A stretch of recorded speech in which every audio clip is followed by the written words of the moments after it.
Welcome to social media show.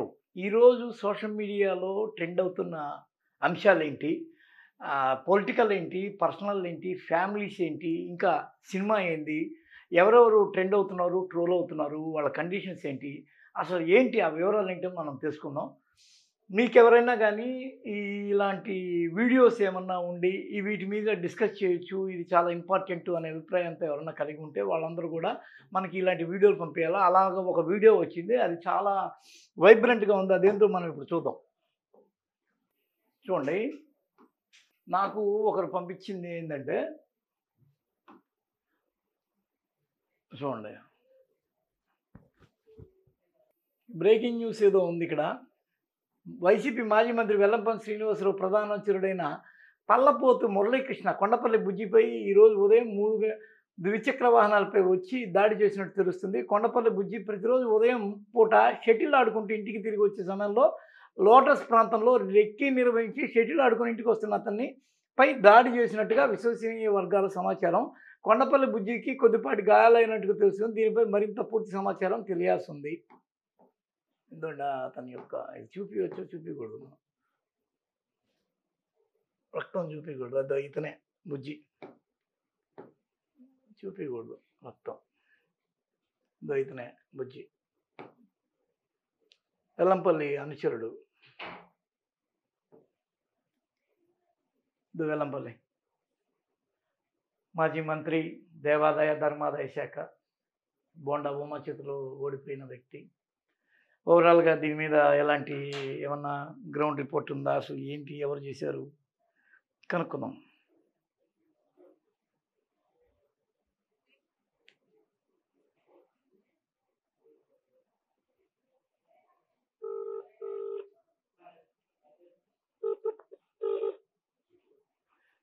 ఏంటండి ఈ వెల్లంపల్లి శ్రీనివాస్ అనుచరుడు మీద దాడులు చేసిన వారెవరు? Who is that cat? Black cat.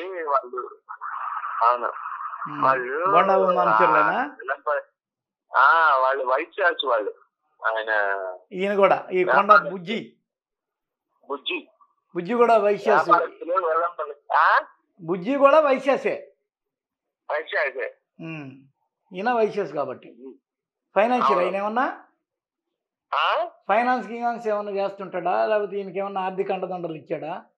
Medical department medical అమ్ముతాడు. ఓహో, మెడికల్ షాప్ వాళ్ళు. సరే, మెడికల్ సంబంధించిన ఆయన వ్యాపారస్తులు. వీళ్ళు వ్యాపారస్తులు అంతా కోదోళ్ళంతా ఒకటే ఉంటారు కదా అందరు వైట్ చార్జ్ అంతా. అట్లాగే ఈయన బాగా సపోర్ట్ చేసాడు వాళ్ళకి. ఎవరికి? వెల్లంపల్లికి. వెల్లంపల్లికి ఇన్ జనరల్ యాజ్ యూజువల్ కదా అది. వెల్లంపల్లికి యాజ్ యూజువల్ చేస్తారు. అది అంటే వాళ్ళ ఏరియాలో కొంతమందికి వీళ్ళు డబ్బులు పంచడం, అతిగా చూసుకోవడం, ఖచ్చితంగా తిరగడం, చెయ్యడం ఇవన్నీ బోండా ఉమా మనుషులకి పల్లా టార్గెట్ చేశారు ఇతన్ని, బుజ్జిని. బుజ్జిని ఎప్పటి నుంచో టార్గెట్ చేశారు, దొరకల పాపం. మా తరఫున చేయకుండా వాళ్ళ తరఫున చేశారు. ఒకసారి 2 సార్లు హెచ్చరించారు బాగా. బోండా ఉమా కాపు కదా? కాపా? అవును, కాపు. మరి ఇప్పుడు పక్కనున్న వైశ్యాసిని సాటి వైశ్యుని వదిలేసి కాపులకు పోయి పని చేయలేడు కదా బుజ్జిలు అంటాడు కూడా. అంటే టీడీపీకి సంబంధించిన వైశ్యాస్ కొంతమంది ఉన్నారు. ఓకే, వాళ్ళు అడిగారు ఆయన్ని. ఓకే, వాళ్ళ మనుషుల్లో లాక్కొచ్చాడు కొంతమందిని ఈయన పక్కన. ఈయన పక్కకి వాళ్ళని కొంచెం వాళ్ళు ప్రచారాలు చేశారు. వాళ్ళు కూడా గట్టిగా ఉన్నారు. వెల్లంపల్లి వేయచ్చు అని ఏం జరుగుతుంటే కొన్ని బాగా ప్రచారాలు చేశారు. చాలా ఇది పొందారు. ఓకే, అందులో కొంతమంది టీడీపీ వాళ్ళని డబ్బులతో ఇతను కొన్ని పక్కన పెట్టి వాళ్ళ ఇటువైపు లాగేశాడు. అది అసలు స్కెచ్. దీని ఈ దాడి వెనక ఉన్న ఇది స్టోరీ, అది బిహైండ్ ద స్క్రీన్ అది. ఇతనితో పాటు ఇంకా వ్యాపారస్తులు చాలా మంది ఉన్నారు. కానీ వాళ్ళందరినీ టార్గెట్ చేయకుండా ఇతన్నే టార్గెట్ చేశారు. కారణం ఏంది? ఈయన బాగా కోటీశ్వరుడా? ఇతను బాగా కోటీశ్వరుడు. ప్లస్ ఏంటంటే డబ్బులు ఓన్గా ఖర్చు పెట్టి పనులు చేయించుకుంటారు. ఓకే. అదే ఈయన పెద్ద రాజకీయ అండేమో వెల్లంపల్లి. అది ఆర్థిక అండ. అవును, ఉండొచ్చు. ఉంటారు, చాలా మంది ఉన్నారు అట్లా. ఓకే, ఈయన ప్రధాన అనుచరుడు. వెల్లంపల్లికి.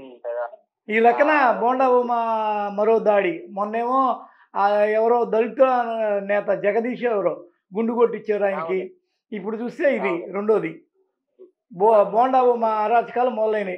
వీళ్ళకి అధికారంలోకి వచ్చిందే ఇలాంటి దాడులు చేయడానికి. ఇప్పుడు ఆ కొలికపూడి శ్రీనివాసరావు ఏమో తిరువూరులో దగ్గరుండి కూర్చోబెట్టి ఒక బిల్డింగ్ కూలకు దోశాడంట. ఎంపీపీ, వైసీపీ ఎంపీపీది. అంటే ఎమ్మెల్యేలుగా వీళ్ళకి ఉద్యోగం వచ్చింది ఇందుకోసమేనా, దాడులు చేయించడానికి? ఇప్పుడు ఎమ్మెల్యే ఏదన్నా ప్రాబ్లం ఉంటే పోలీసులకు కంప్లైంట్ చేయాలా, చట్టపరమైన చర్యలు తీసుకోవాలా. వాళ్ళే దగ్గరుండి ఇళ్ళు కూల్చడం, షాపులు ఎత్తేయించడం, దాడులు చేయించడం. ఏందండి ఈ అరాచక పరిపాలన? నాకు అర్థం కాదు. ఇంకా ఏంటంటే ఇంకా చల్లారలా వీళ్ళ కోపం, వీళ్ళ కోపం ఇంకా చల్లారలా. అలాగే ఇప్పుడు వైసీపీ వాళ్ళు ఏమంటున్నారంటే, మీరు హానీమూన్ పీరియడ్లో ఉన్నారు, జనసేన వాళ్ళు, టీడీపీ వాళ్ళు కాదంట్లా. బీజేపీ అసలు పూర్తి సైలెంట్, వాళ్ళ నుంచి పెద్ద రియాక్షన్ ఏమి లేవులే. కానీ జనసేన అన్న ఏదో సాత్వికంగా పోయి చేసి వచ్చారు. మొన్న ఇదే విధంగా ఎక్కడో కృష్ణా జిల్లాలో ఒక ఇంజనీర్ డిఈ పావలా అన్నాడని కామెంట్లు పెట్టాడని ఫేస్బుక్లో తీసుకుపోయి ఆయన ఇంటి ముందు పవన్ కళ్యాణ్ ఫోటోలు పెట్టి పాలాభిషేకం చేయించారు. అంటే అదే సాత్వికంగా ఉంది, మామూలుగా ఉంది, మంచిగా ఉంది స్టోరీ. అట్లాగే చేయాలి. ఇది నేరుగా రక్తసిక్తం చేసి, గందరగోళం చేసి, దాడులు చేసి, ఏందది గోళ? మంగళగిరిలో కూడా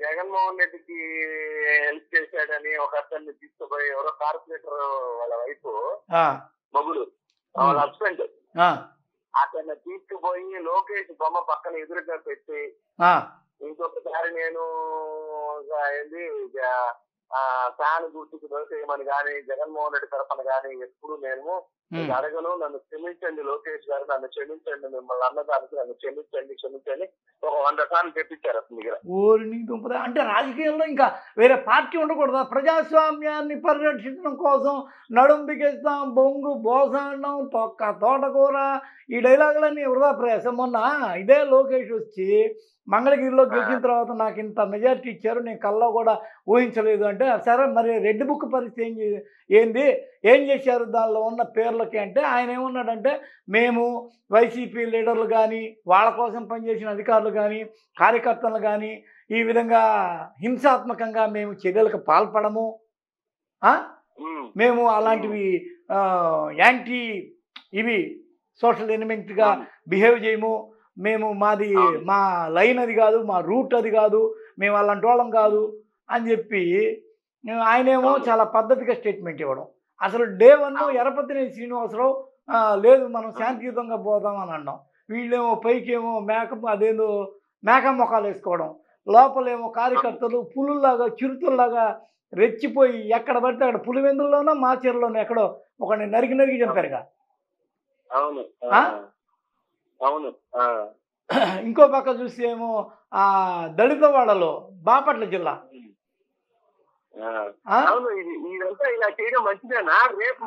వైఎస్ఆర్ విగ్రహానికి నిప్పు పెట్టేశారు కదా. అవును, నేను అనేది ఏంటంటే రేపు వీళ్ళ చేయడం మంచిదేనా? రేపు అధికారం వీళ్ళకి శాశ్వతంగా ఉంటుందా?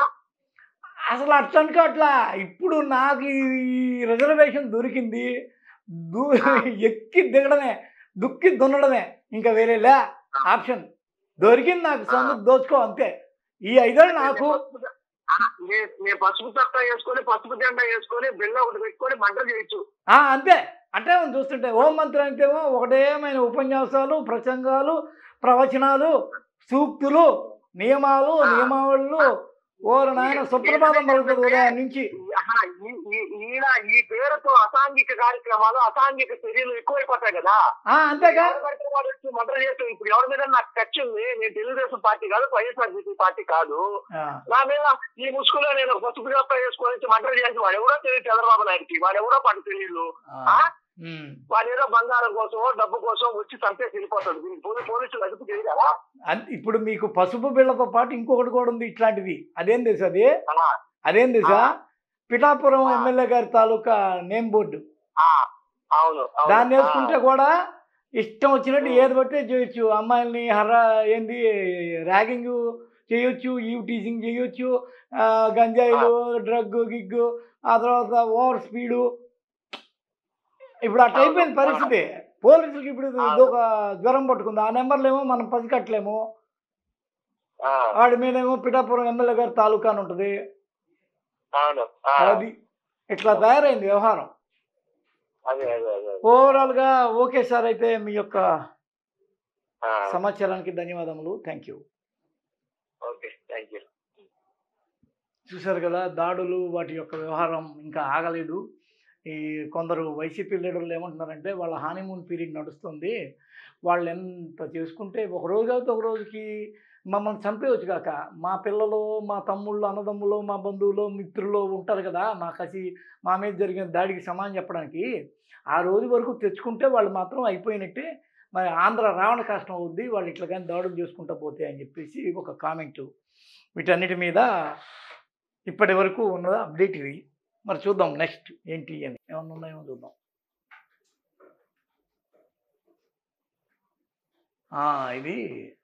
ఇది ఎవరు అంటే బాగా కొండపల్లి బుజ్జిపై దాడికి పాల్పడ్డ ఇప్పటిదాకా మనం మాట్లాడుకున్నాం కదా, వాళ్ళ సీసీ ఫుటేజ్. వాళ్ళు ఎవరు ఏంటి సీసీ ఫుటేజ్ ఇది. ఇప్పటిదాకా మనం వెల్లంపల్లి శ్రీనివాస్ యొక్క అనుచరుడైన కొండపల్లి బుజ్జి మీద దాడి జరిగింది అని చెప్పి అన్నాం కదా, ఆ సీసీ ఫుటేజ్ జరిగింది 2-3 రోజులు అయింది. ఆ సీసీ ఫుటేజీ ఇప్పుడు దొరకడంతో మళ్ళీ అది ఆ ఫోటోలు, ఆ వీడియోలు, ఆ వైర్లు అవన్నీ బయటపడ్డాయి. ఆ సీసీ ఫుటేజ్ అంతా అది స్టోరీ. అది ఇంకా ఏమేమి ఉన్నాయి.